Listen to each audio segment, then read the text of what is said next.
I would like to mention Chroma, lights designed for humans.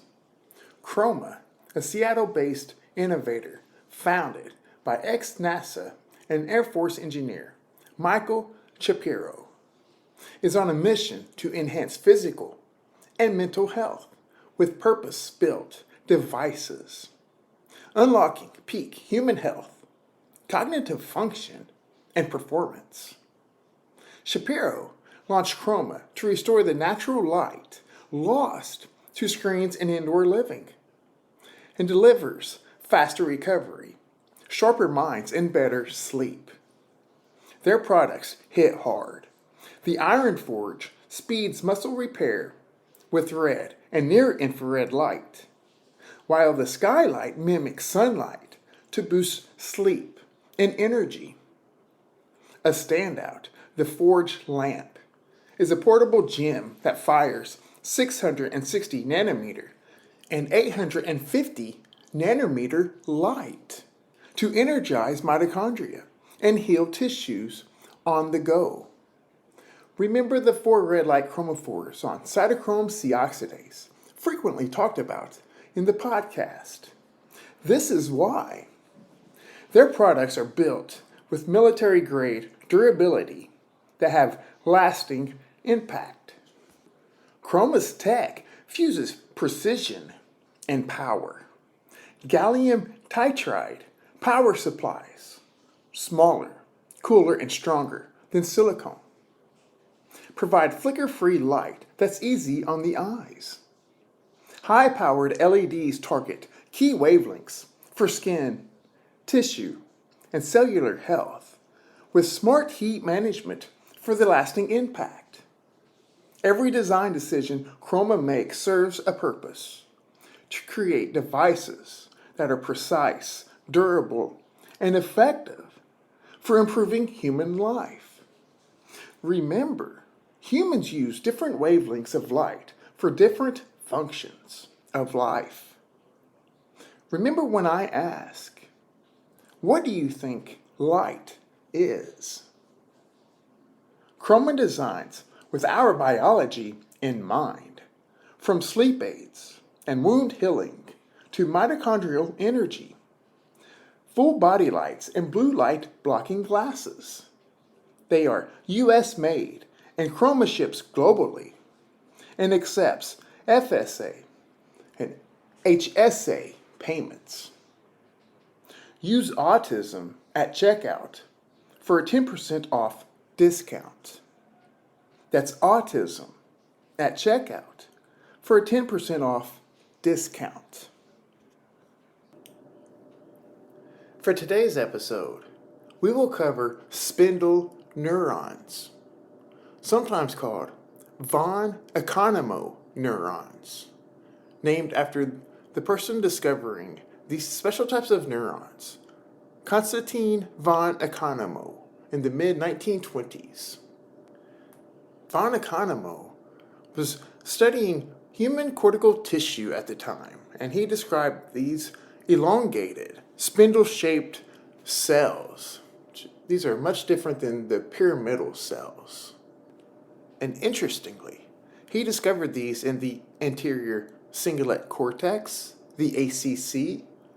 We've talked about the ACC in great lengths on several episodes.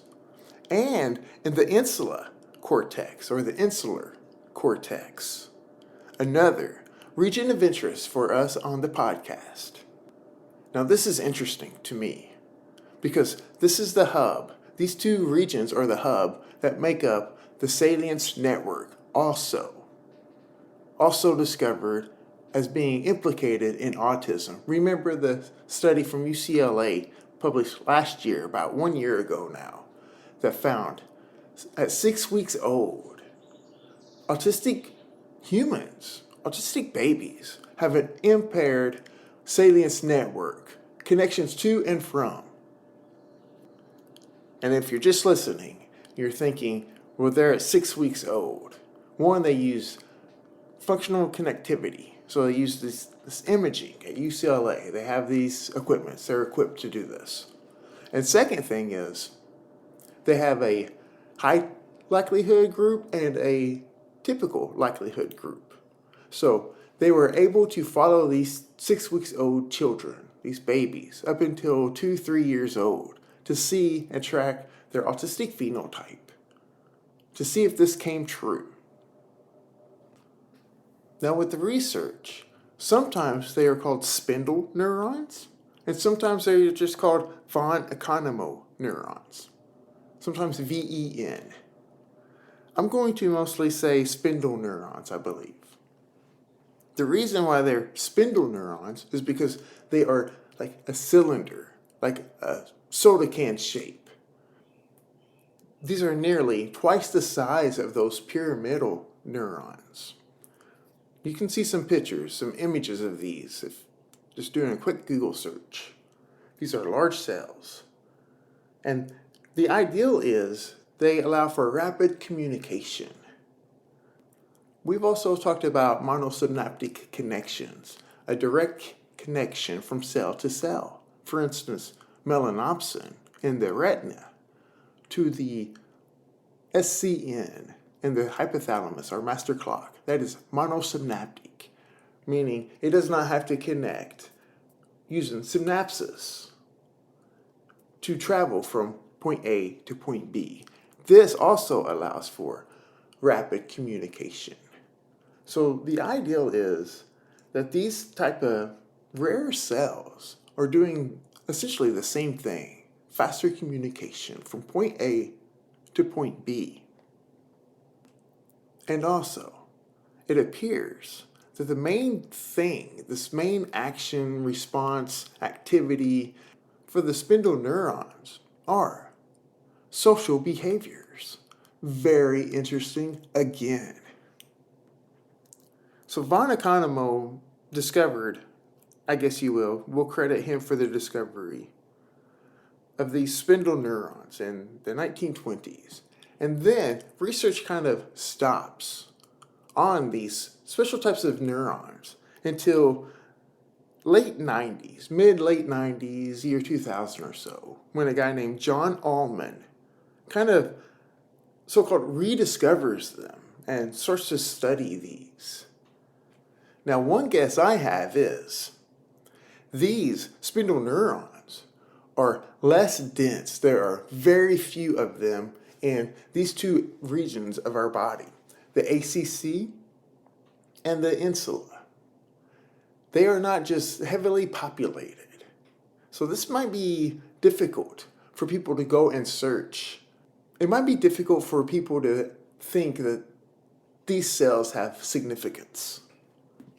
So we have the interesting fact that these cells are only in the ACC and Insula, the two major hubs that make up the Salience network.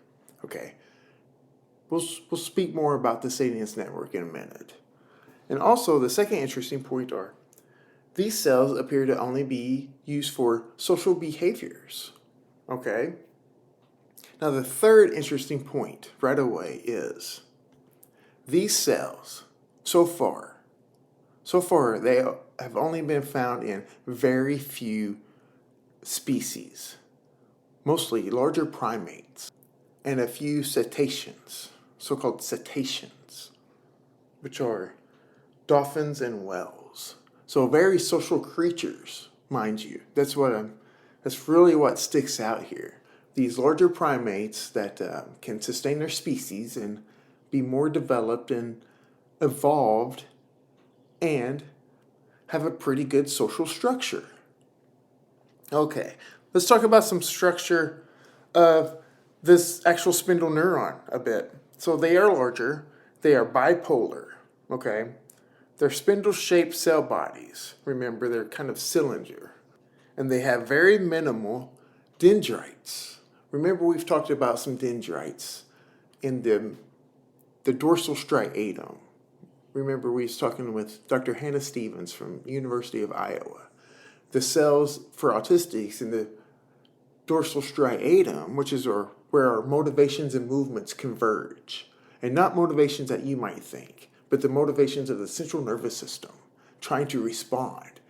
Remember, we just respond without the use of this higher order top-down processing.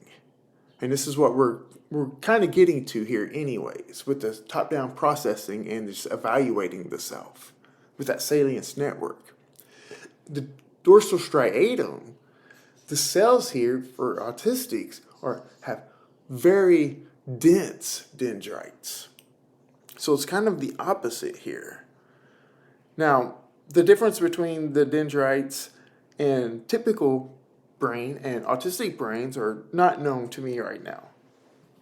And another factor is the cortex of the human brain.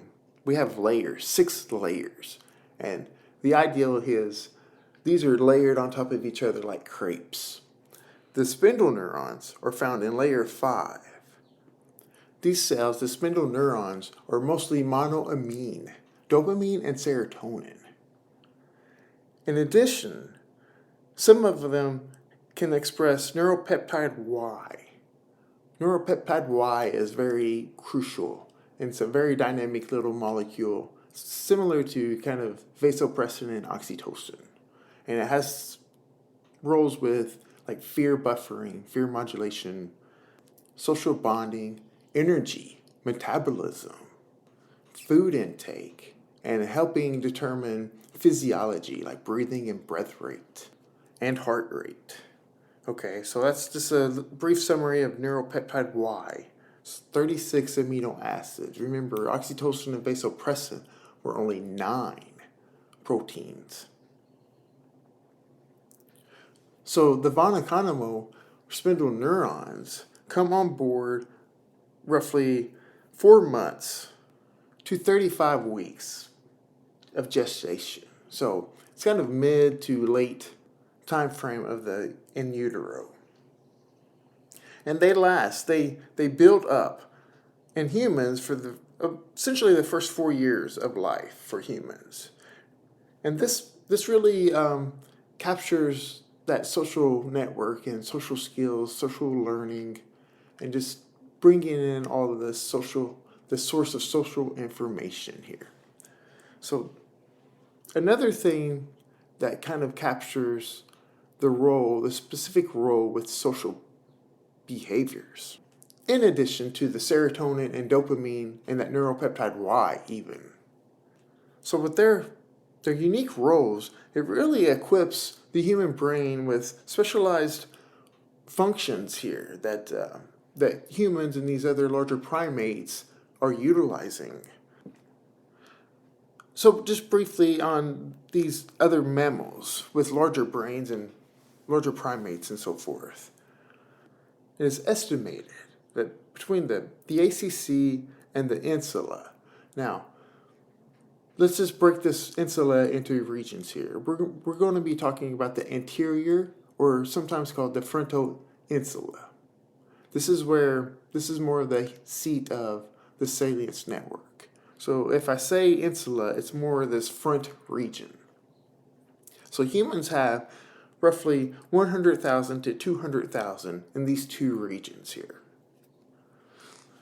Also found are great apes, such as chimpanzees, bonobos, gorillas, and orangutans. And they are also found in monkeys, no surprise, and the cetaceans. Okay. These would include things like humpback whale, fin sperm, and killer whales, as well as some dolphins, different types of dolphins. Now, it leads me to believe that perhaps these special cells, these spindle neurons, are in more and more underwater creatures, especially deeper into the oceans and so forth. In addition, they are found in some elephants, some signs that they are in elephants, African and Asian elephants. And then even more recently, perhaps they are in manatees and things like giraffes and hippopotamus. But remember, these are not very dense populations of cells. So they are, I guess, harder to discover.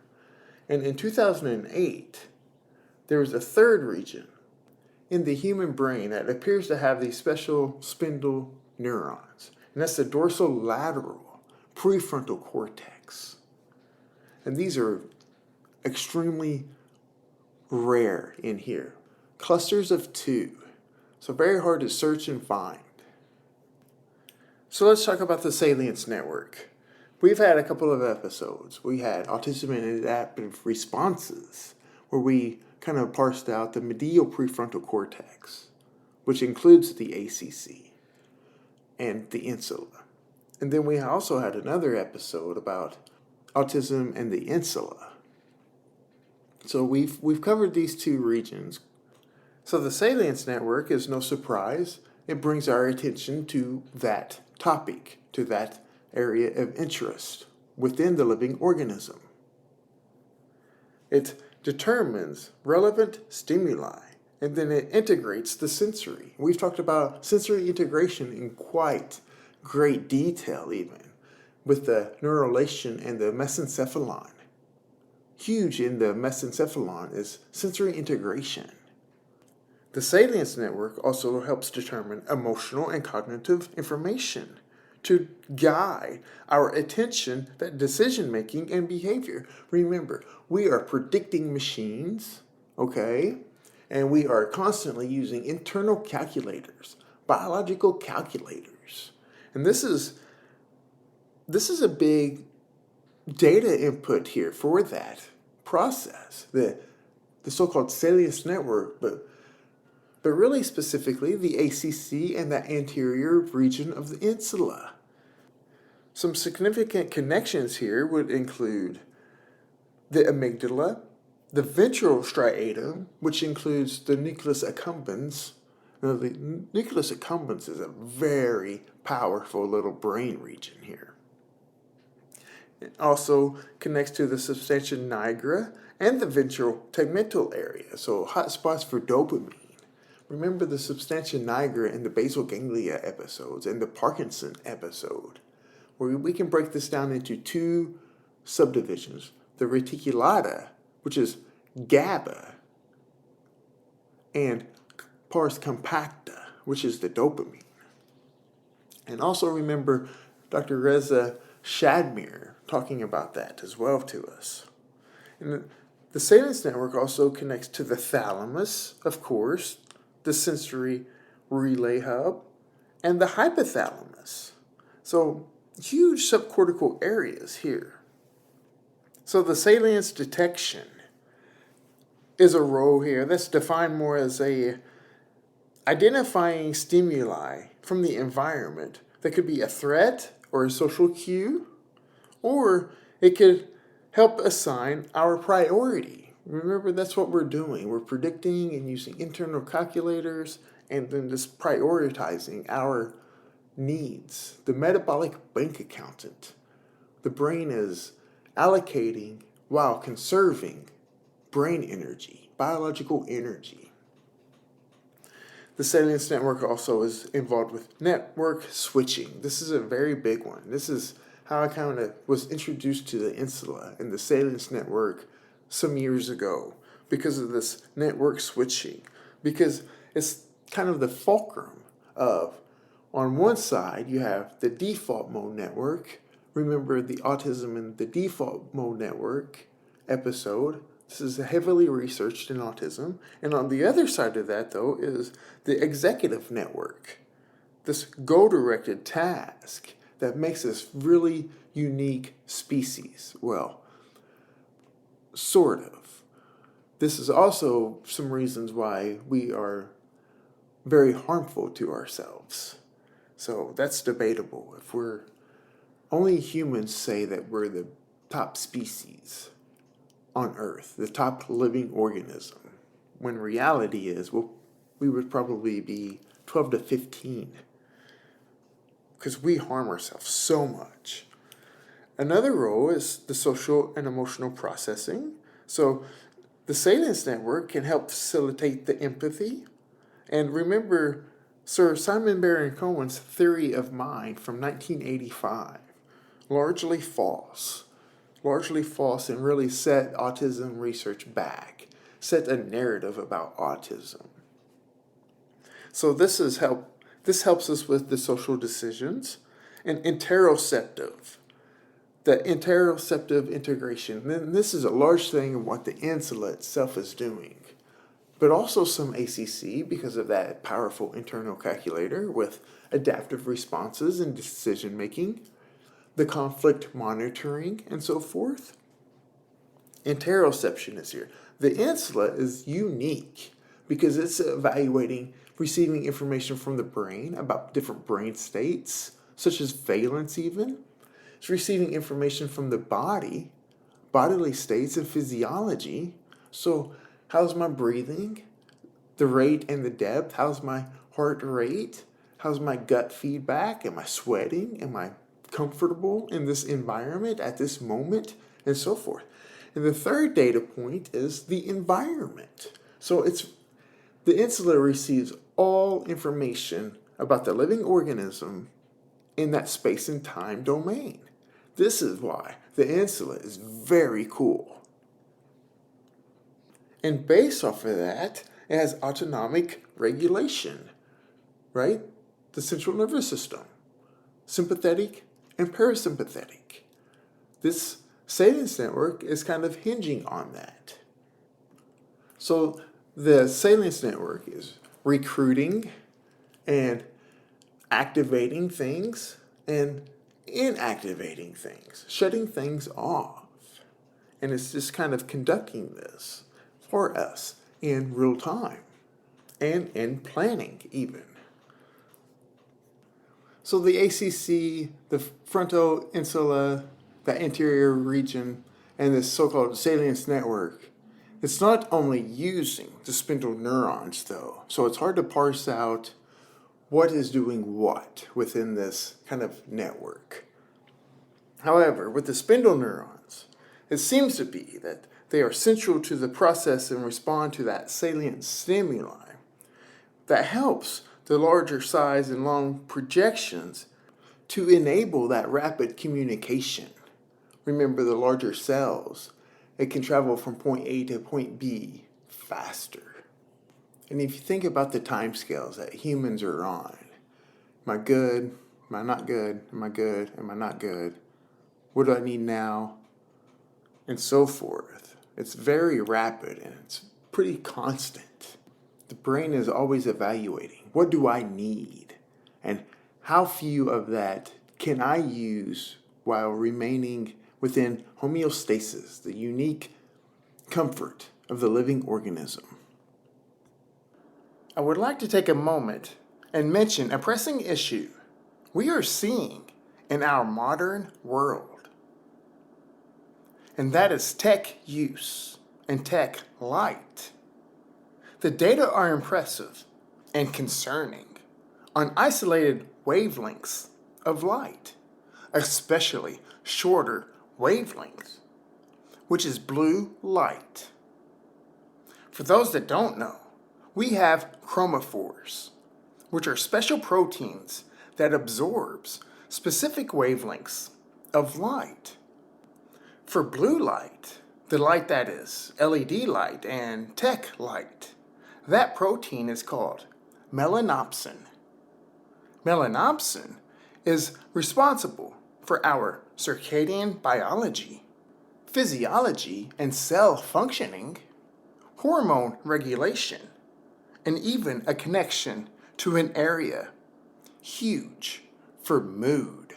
A consideration we should include is this protein was not even discovered until 1998. It seems important for us to understand how our biology uses the different wavelengths of light for various aspects of our biology.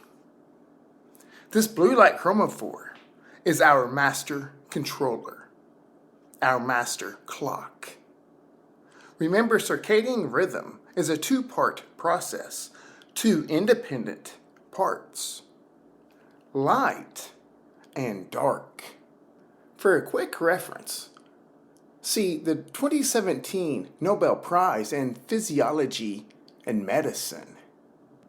But for now, I have something exciting. I want to introduce a product unlike any other product available. A highlight is the product from Daylight Computer Company created their product based on these factors. The Daylight computer is completely blue light free. It has no flicker. Short wavelength flicker is extremely harmful for our eyes and downstream biology. Light flicker is constantly turning our central nervous system on and off. Essentially, it is like going to a light switch and repeatedly turning it on and off. The problem is, blue light and LED light does this, and it is so rapid you cannot even perceive this in real time. The Daylight computer is the lowest stimulation and foremost for sensory sensitive users. It is no question that the alternative product, especially when used at night, do not address or consider this in their product. It is so toxic to human biology. Big tech corporations have patents on how their short wavelength implicate the human nervous system. And a bonus, despite Daylight computer not having backlight, it is very functional for outdoor use. And of course, increased sunlight is always preferred. I am happy to offer a discount for the Daylight computer. You can use the code AUTISM for a $25 off coupon. Again, use the code AUTISM and the discount code for $25 off. See the link in the show notes to Daylight Computer Company, or just give it a quick search in your internet browser. Use the code AUTISM for $25 off. So what kind of diseases and conditions has these spindle neurons been linked to? So autism is one. Frontotemporal dementia is one. Remember, that kind of has a loss of empathy and the social behavior is a little abnormal. Schizophrenia, no surprise if autism is going to be there. Schizophrenia has a better chance of showing up.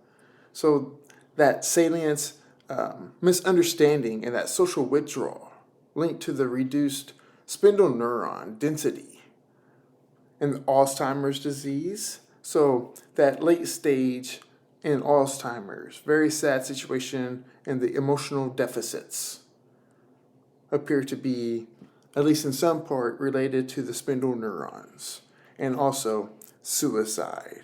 So emotional dysregulation tied to those loss or lack of spindle neurons. Now, that's not the main data of the episode.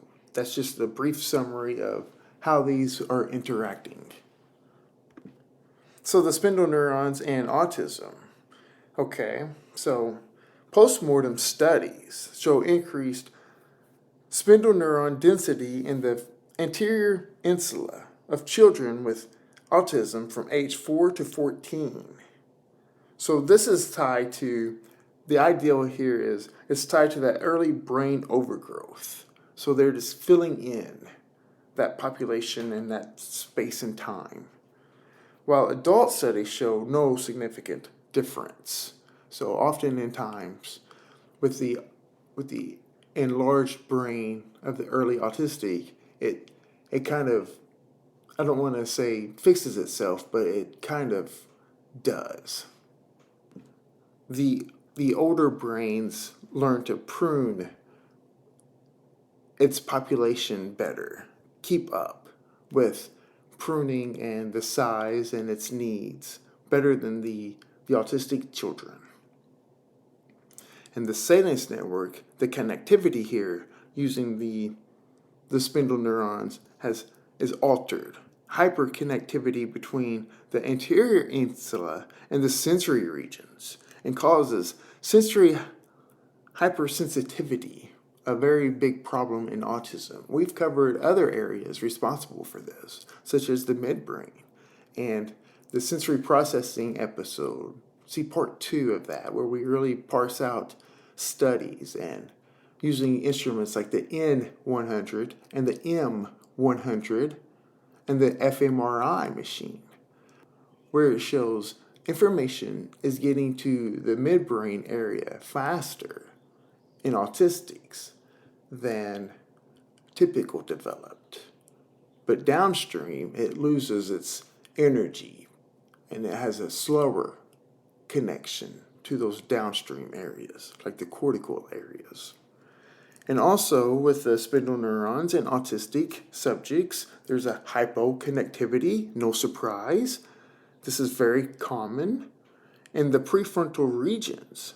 And this implicates that social cognition, that social skills and the social behavior, learning to do these, learning the social cues. Remember the eye contact. Eyes to the superior colliculus to the frontal eye fields, and from the superior colliculus to the thalamus. The superior colliculus and the thalamus are right next to each other. They can essentially just reach out and high-five each other. And this determines psychotic eye movements and eye attention. Big problem here. But then downstream, you add this to it. Big problem. And don't forget, one of the roles of the Salience network is that network switching, right? It's acting as a fulcrum. If it's on a teeter-totter or a seesaw, balancing, activating and inactivating the default mode network and the executive functioning. And remember the autism and adaptive responses episode. That is essentially covering this. The inability to adapt appropriately in social situations. It's stuck in this internal world. It's stuck in that default mode network. The autistic phenotype prefers the default mode network. It's interworld. Remember the insula, everything we just talked about today on the insula. This is the autistic phenotype. If you're listening to the podcast, listening to the episode, please feel free to leave a review or rating. In podcasting, reviews, ratings, and downloads are huge. And I very much appreciate your feedback. You can contact me on X at RPS47586. Just look for the podcast. And we can have any conversation about autism that you wish. I'm always happy to discuss autism with anybody that wants to. You can check out the YouTube channel for full-length videos and shorts and clips. You can email me, info.fromthespectrum@gmail.com. Thank you for listening to From the Spectrum podcast.